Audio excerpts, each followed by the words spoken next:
Hello everyone, welcome back to another episode of r/malicious compliance. In today's episode. Wait.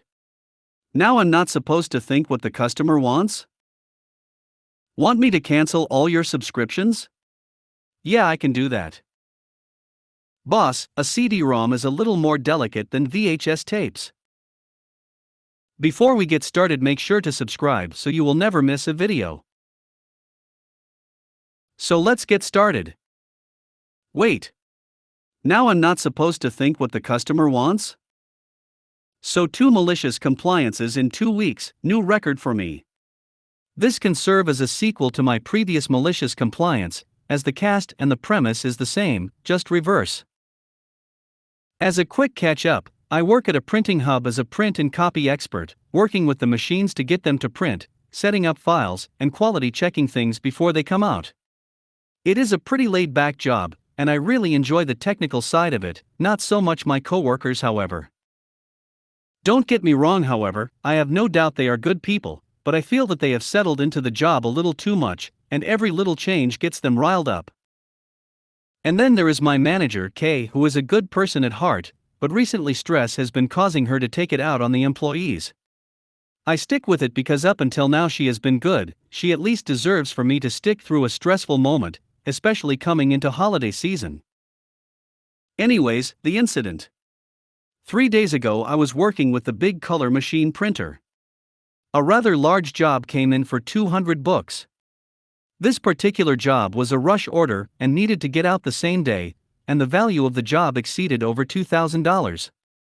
It was also a very important client I have worked with in the past, so I wanted to be extra sure everything was okay. When I printed my proof and leafed through the booklet, however, I noticed rectangular boxes where text should have been. This is normally caused by our computers or printers missing the font that the customer had used, and I suspect they used a different font than they normally use for the Halloween season. Please, people, provide your print studios with PDFs, not Word documents, so I called up the customer to figure out the font they needed. No answer. Well, frig. The thing was, this order needed to start printing immediately in order to reach the deadline. Unless I dedicate using both color printers, we have to print the order, which is actually not recommended as the color calibrations are different on both printers for some reason. I emailed the customer and put the order on hold. I knew the customer would want those fonts. Later on, my manager, who we will call Kay, asked me about why the order was still on hold, and I explained that the file was not correct. I even brought up the file and showed her. She agreed that the file was incorrect, however she insisted on printing the order anyway. Kay, the order is a rush job, and they absolutely need that order immediately. Me, I understand that, but the file is wrong. If we produce the file and the customer rejects it, then we are out the money to produce the job. Kay, SLA is more important than a quality job. We won't get money if we fail to deliver on time. Me silently reminding myself that SLA includes quality. Kay, I have dealt with this client before, I know they will reject this. I am fairly certain they would prefer waiting a day to get their stuff rather than receiving something they can't use. Kay, Cole, just print the order anyways. Me dying inside, yes, Kay. So, this is funny, because last week Kay got after me about the exact opposite situation. There was an order we couldn't do correctly because our machines were dumping toner on the files. I assured Kay that I was certain the customer wouldn't mind the toner dump, but she said I wasn't thinking of the customer. I was thinking of the customer, as I was the customer. See my previous post for more information on that. Now, I am thinking about the customer and being told to ignore that. Okay, sure. So I printed the order, all $2,000 worth of it. It was a massive ordeal which I knew was all going into the trash, but I did what Kay asked. Before I left for the day, I checked our business email and saw the client didn't email us back. Also tried calling again, and no response. I took one of the books with me and left for the day. Rather than go straight home, I stopped at the business I knew would be selling or giving out what we were producing, since it was on the way, and showed the cashier. The cashier was absolutely horrified, and immediately contacted the manager, who was out for the day. The employee thanked me for going out of my way to inform them, and gave me some store credit which I used on some paintbrushes for minis. Don't ask to see them, I just started. Oh yeah, did I mention this place was one of the local gaming stores I started going to? I knew those booklets weren't supposed to look like that. The fallout didn't happen until today. The order was completely thrown out, and we were forced to redo the entire thing at no charge. $2,000 down the drain. Kay, for the first time I can recall, tried to throw me under the bus when head office asked us what happened, but my coworkers supported me, and I pointed out on the job ticket that I had actually failed the quality check. I had no idea how that order went to shipping. I don't know what has gotten into Kay lately, but she has been extremely off. Before people start offering advice on how to proceed and such, I have already started recording situations like this and other odd occurrences happening around the facility, and advising my coworkers to do the same. Also updating my resume, just in case. I really would not rather leave this job, but better safe than sorry. Update 1. The fact that some of you are immediately saying she may have a substance abuse problem is quite surprising, but I am going to take Kay aside with my supervisor in tow and ask her point blank what is going on. We'll update later today. Thanks to everyone who has actually been answering the print industry questions on my behalf. I had a game to run yesterday and couldn't keep an eye on this post. Mini update. Pushed to the ground, Reddit piling it upon me chanting miniature. Eventually, a URL link falls out of OP's hand and falls to the ground, a picture of a poorly painted miniature with ugly colors showing on it. https://imager.com/a/fzunxpp. Update 2, Confrontation. So today I arranged a small meeting with Kay and my supervisor, and it went unexpectedly. Enter new challenger, Hermit as supervisor. Also, can't believe I have to elaborate, not real names. Kay refused to elaborate on what's going on, saying it's no one else's business, and to just leave it alone. Hermit also expressed his concern that it was affecting staff morale. She gave a vague explanation about at-home stuff that is happening. Daughter is working on a project, the husband is doing overtime, and mother is pressuring her to get the decorations for Halloween. I am honestly not buying it, but if she doesn't want to be straight with us, and ruin the 7 years we worked together, then fine by me. I tried to approach her in a civil matter, and she snapped at me. For now, I am just going to document everything, keep a paper trail, email trail, cover my butt, and everything you guys are suggesting and more. I sincerely hope Kay will get over whatever is ailing her, but at this point it's obvious she doesn't want any help. Unimportant update, since people are asking. Some people asked how the one-shot went. It went spectacularly well. I was putting it on for a convention.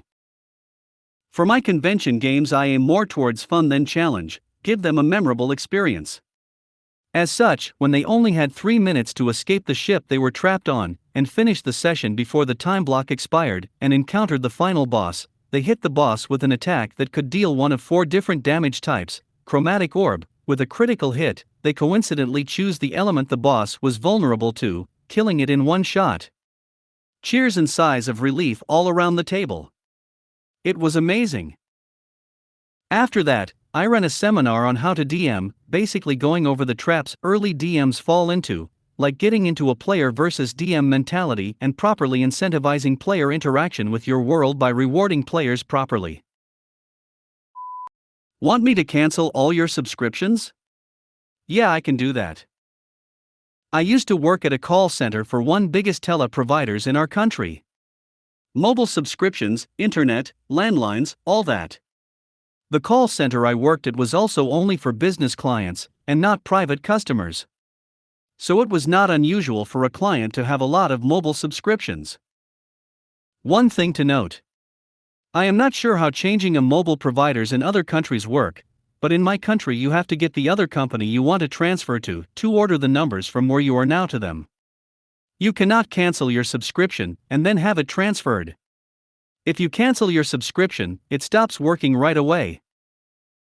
If you want to transfer after that, then you need to order a reopening of the subscription on that phone number for it to be able to transfer to the other teleprovider. And the reopening is treated as a new order and a new subscription. So it's an ordeal to go through. Also, and this is important for the story, if you have a debt collection case for an invoice with the tele-provider you are currently at, you will then no longer be able to get new subscriptions with that company until the debt collection is paid in full. Now on to my story. I get a call in from a customer who had maybe 10 to 15 mobile subscriptions with us as well as an internet subscription, and apparently they worked with sales. The customer was very angry on the phone. He tells me that they have received a debt collection case from us for an invoice they had not paid. Which was true. There was an invoice in our systems that they had not paid, and it had indeed gone to debt collection. He then told me that he knew about the invoice, but had just not bothered to pay it. What did you accept to happen if you didn't pay it? He then proceeded to berate me for sending them a debt collection, and demanded that we cancel it immediately. One other thing to note is that none of the people that worked on the floor of the call center have the authority to cancel debt collection cases. We need to send a case to another department for that. He would not let me send a case, nor would he let me call a supervisor to maybe expedite things. He said that I should cancel it right away, or he would cancel all of their subscriptions right this second. QMC. Normally when people threaten to cancel their subscriptions because of reasons, they mean they want to transfer to another provider, and I usually refer them to contact that other provider so they can start the process. This time, however, since the customer was being an **** hole, I did not do that. I asked point blank. Me, do you want to cancel your subscriptions with us immediately? Customer, yes. Me, are you sure? Customer, yes. Me, okay then, I will cancel all your subscriptions right this second. Customer, good. ***, then he hung up. I logged the call with every detail that he had said and asked me to, and added an extra line of if any doubts just listen to the recording of the call. I got at it and went ahead and canceled all of the subscription this client had with us, all of them, even their internet subscription. After about an hour, one of my coworkers got a very angry call from the client, who was forced to call from another phone, because guess what? Their subscription was canceled. I was done for the day, so I just went home, but my coworker filled me in the next day. The client had yelled and screamed that they were no longer able to call out or receive calls, as well as their internet was down. He had read the log I created and informed the client that they had terminated our services, so of course they would not receive any calls, nor make them. They demanded that we open up the subscriptions again, so that they could do their work, but again my coworker had to inform them that it would not be possible, since they had a debt collection case that needed to be paid first. Or else none of the orders they put in would go through. After more screaming and profanities, my coworker had to end the call. The next day I had the evening shift, but I had saved the client's information to see if anything else had happened. Apparently the debt collection got paid, and the subscriptions reopened. They also had ordered a transfer to another provider. I have no idea how much money lost, but for a sales team to not be able to work for over 24 hours, I can only guess that it was a lot. Also, as a cherry on top of things, they were in a contract period with us, which means that they get a small discount on their subscriptions if they are with us for a set period of time. If they break that contract, which they did when they told me to cancel their subscription as well as transferring to another provider afterwards, they had to pay a fee of over $300 per subscription. That was at least $4,500, on top of what they lost the 24H. They couldn't do anything. All because they didn't want to pay a $30 late fee. Boss, a CD-ROM is a little more delicate than VHS tapes. I worked at a micro-franchised video store. They briefly rented CD-ROM games before they discovered it wasn't profitable. Every location sent their stock to our location to sell used. The procedure for selling used VHS tapes was to use a heat gun to soften glue on our barcode sticker just enough for easy peel. At the start of my shift, I was told to strip the CD-ROMs.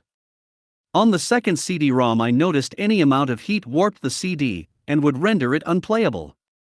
I pointed this out to my autocratic manager and was met with no excuses, shut up and do it only a little less nice. I estimate I did $12,000 to $15,000 worth of lost revenue in that 4-hour shift.